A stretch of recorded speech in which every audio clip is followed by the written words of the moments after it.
ఈరోజు మనం తయారు చేసుకోబోతున్న వంటకం పేరు చిట్టిమిల పాయసం. దీనికి కావాల్సిన పదార్థాలు చిట్టిమిల అంటాం దీన్ని. ఈ ప్రొసీజర్ నేను మీకు ఒక వీడియో తీసి పెడతాను. దీనికి కావాల్సిన పదార్థాలు చూసుకుందాం. ఫస్ట్ కొబ్బరి పొడి, పాలు, గోడంబి ద్రాక్ష, నెయ్యి అండ్ యాలకులు, చక్కెర.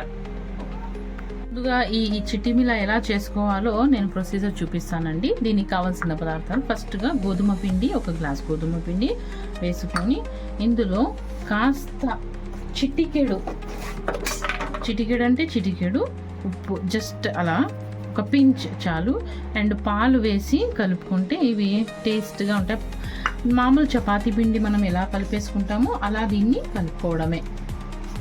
సో మనం ముందుగా కలిపి పెట్టుకున్నటువంటి గోధుమ పిండి, సో దీనిని కొద్దిగా ఇలా తీసుకొని చేతిలో చూడండి ఇలా దీని నుంచి కొద్దిగా తీసుకుంటూ ఇలా చిన్నగా మనం సేమియా లాగా రబ్ చేసి పెట్టుకుంటే ఇలా ఉంటుందండి. తర్వాత అవి డ్రై చేస్తే మనకు ఇలా తయారవుతాయి. సో నెక్స్ట్ ప్రొసీజర్లోకి వెళ్ళిపోదాం. ముందుగా స్టవ్ వెలిగించి కడాయి పెట్టుకోవాలి.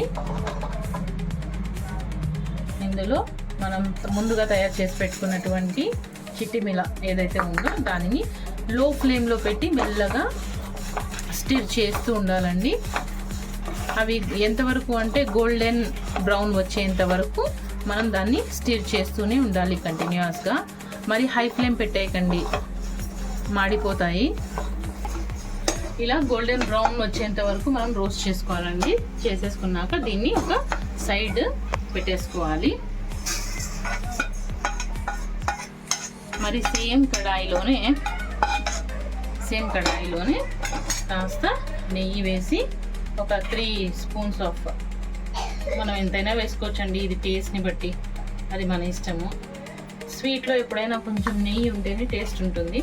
సో మన దగ్గర ఉన్నటువంటి డ్రై ఫ్రూట్స్ ఏవైనా వేసుకోవచ్చు. దీంట్లో మీరు బాదం ఇంకా ఏమైనా యాడ్ చేసుకోవచ్చు.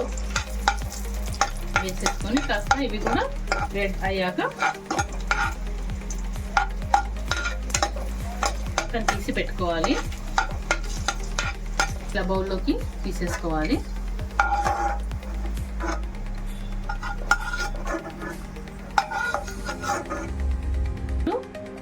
ఇప్పుడు కొబ్బరి పొడి కొద్దిగా లైట్గా వేయించుకోవాలండి. దాని తర్వాత వాటర్ నీరు వేసుకోవాలి. మెల్లగా వేసుకోండి, నిదానంగా.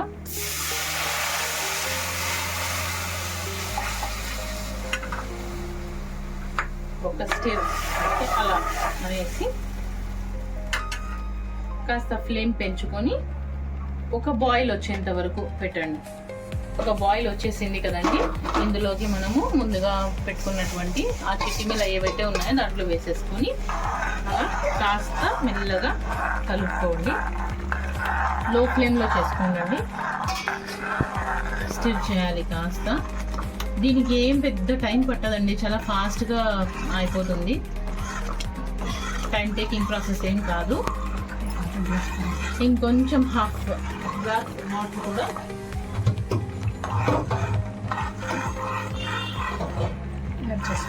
గ్లాస్ వాటర్ కూడా దీనికి మనం యాడ్ చేసుకోవచ్చు. మనకు ఎలా కావాలంటే అలా అండి. కాస్త లిక్విడ్గా ఉండని అంటే వేసుకోవచ్చు కొంచెం, లేదు థిక్గా ఉండాలి అంటే అది మన ఇష్టము. ఫస్ట్ ఓన్లీ మిల్క్లో అయితే బాయిల్ అవ్వవు కాబట్టి మనము దాన్ని కాస్త వాటర్లో బాయిల్ చేసుకొని తర్వాత పాలు వేసుకుంటే బెటర్ అండి, టేస్ట్ వస్తాయి. మరి దాని గురించి టెన్షన్ పడాల్సిన అవసరం ఏం లేదు. మూత తీసి చూసుకుంటే ఆల్మోస్ట్ కుక్ అయ్యాయి కదా. ఇప్పుడు ఇందులోకి మనము పాలని వేసుకోవాలండి. సో గ్లాస్ పాలు తీసుకున్నాం కదా, ఆ పాలని వేసేసుకోవడం. మెల్లగా ఒక స్టిర్ అలా కలుపుకోండి. దాని తర్వాత కలుపుకోవాలండి. పాలు వేసాక ఒకసారి కలుపుకొని ఒక 5 నిమిషాలు అది కొంచెం బాయిల్ అయ్యేంత వరకు, మరిగేంత వరకు పెట్టాలి. ఒక బాయిల్ వచ్చేంత వరకు మళ్ళీ దాన్ని లిడ్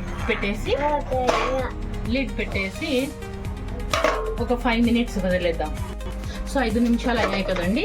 అయ్యాక మూత తీసుకొని ఒకసారి మనము స్టిర్ చేసి కలిపి తీసి చెక్ చేసుకుంటే ఇలా కనిపిస్తాయి చూడండి.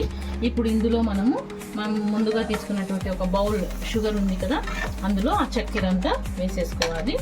ఇప్పుడు ఇందులోకి మనం ఇలాచీ వేసుకోవాలండి. ఇలాచీ అండ్ కాజు కిస్మిస్ ఉన్నాయి కదా, అవి కూడా వేసేసుకోవడమే.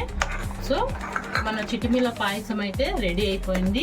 జస్ట్ ఒక 1 minute అలా లిడ్ ఇంకోసారి పెట్టేసుకొని ఒక 1 or 2 minutes తర్వాత స్టవ్ కట్ చేసేయాలి. అయిపోయాయి కదండి. తీసి చూసుకుంటే మన చిటిమిల పాయసం చూడండి ఎంత బాగుందో. ఇప్పుడు మనం రెడీ అయిపోయినటువంటి మన చిటిమిల పాయసంని ఒక బౌల్లోకి సర్వ్ చేసుకుందాం. హాట్గా ఉందండి. చల్లారాక తినండి, చాలా బాగుంది. వేడిగా కూడా ఓకే, బట్ కొంచెం చల్లారితే స్వీట్ బాగుంటుంది కదా.